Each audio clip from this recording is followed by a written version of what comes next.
Well, we have a couple more trades to talk about and some news involving the Ontario Hockey League. We'll get to that in just a few minutes. But first, I wanted to let you know that the OHL's Western Conference preview video has been posted on the channel. I sat down with Erie Otters play-by-play voice Sean Bednard to talk about what we can expect with the West. And it is nice to have a broadcaster who is based in the West to talk about what the expectations are in the season. So if you haven't seen that video yet, there's a link. I'll put it here in the corner just to take you to that video if you want to see our take on the upcoming regular season, because it's just over a week away. And we're going to have regular season games to talk about across the OHL. It's an exciting time. That's why we're doing the preview videos now for the conferences. Stay tuned tomorrow. I'll do the OHL's Eastern Conference preview video. I'll be joined by a special guest to do that preview as well. So if you're not subscribed, if you click subscribe, you'll be notified when that video is posted. Or if you're already subscribed, then thanks for your support already with the channel.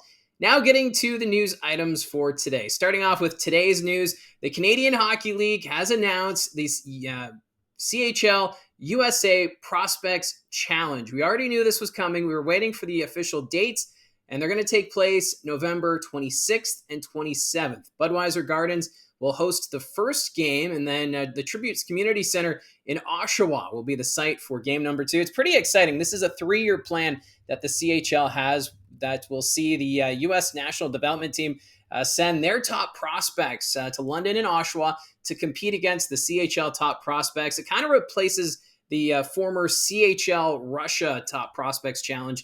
That hasn't been going on since before the pandemic, but it used to be a Russian team that would go across Canada facing all the top prospects from the Q, the O, and the Dub.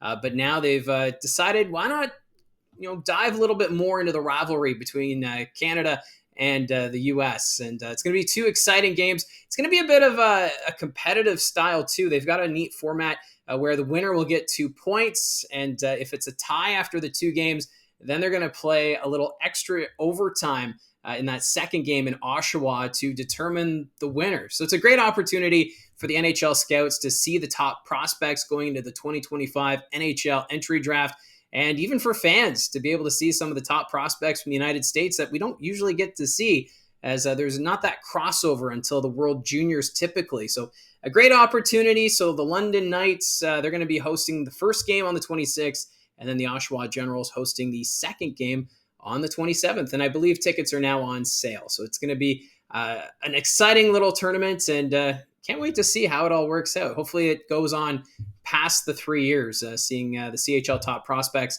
against the U.S. top prospects. Now, a couple of trades to talk about, and there's one team involved in both of those trades. And yes, it's the Niagara IceDogs. I've done preview videos before where I talk about Niagara and how it'd be nice to see a little more consistency, maybe not doing as many trades, because that's been the theme these last few seasons, where the Niagara IceDogs just bring in new guys and then those guys end up being moved on, or vice versa. It's hard to keep track, really, of this Niagara IceDogs team with how many moves have gone on. So let's talk about the trades that were announced yesterday. They first sent Andrew Vermeulen to the Kitchener Rangers for a 9th round pick in 2028. For Vermeulen, he didn't have a big offensive output last season. He appeared in 47 games, 5 goals, 4 assists, good for 9 points.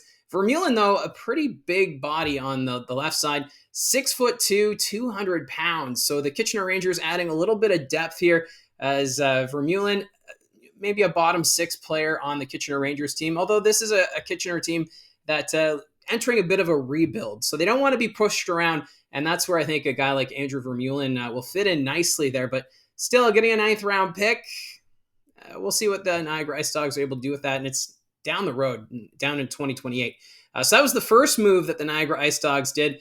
Then they picked up Shawn Doherty from the Sarnia Sting for a 5th round pick. And Shawn Doherty, he plays on the wing. He also didn't get too many points last season. 61 games for Doherty, 6 goals, 11 assists, 17 points. So he has one more goal than Vermeulen. So I guess on that aspect, on paper, it's an upgrade. But I kind of see this as you're just changing the deck chairs. It's the same look.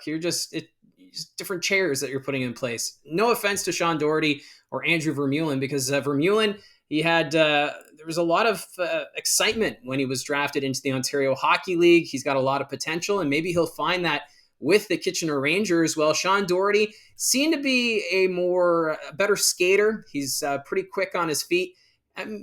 Having some difficulty in the preseason with the Sarnia Sting. That's what the reports I've been getting about Shawn Doherty. So we'll see if maybe the change of scenery will be able to help him with this Niagara IceDogs team that is really desperate to make the OHL playoffs this season. So we'll see what happens here. I'm still a little confused about the Niagara IceDogs in this situation, because you received a 9th round pick from Kitchener for Vermeulen, but then gave up a 5th to Sarnia for Doherty when the numbers are very similar between Vermeulen and Doherty. So, like I said, a little confused, and I would like to see Niagara maybe hold back on doing so many trades. It's not a video game.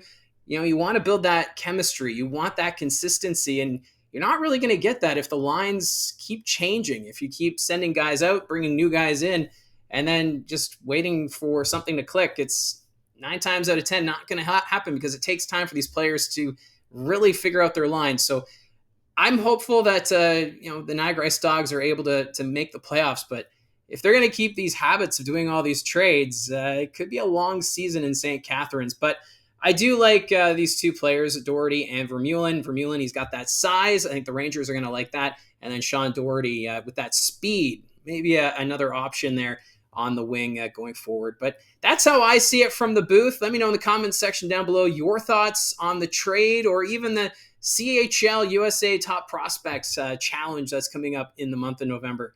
Don't forget to hit like and subscribe. Talk to you again soon.